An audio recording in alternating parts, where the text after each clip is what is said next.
Hi! In front of me is HUAWEI Nova Y91, and today I would like to show you how you can manage adaptive brightness.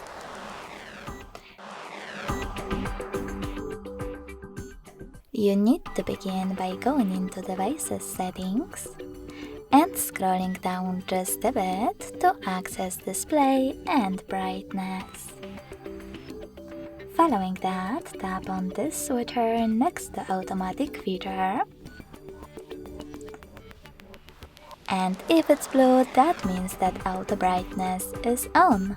You can switch it off by tapping on the same switcher again. Thanks so much for watching. If you enjoyed this video, don't forget to leave a like, comment, and subscribe. Bye!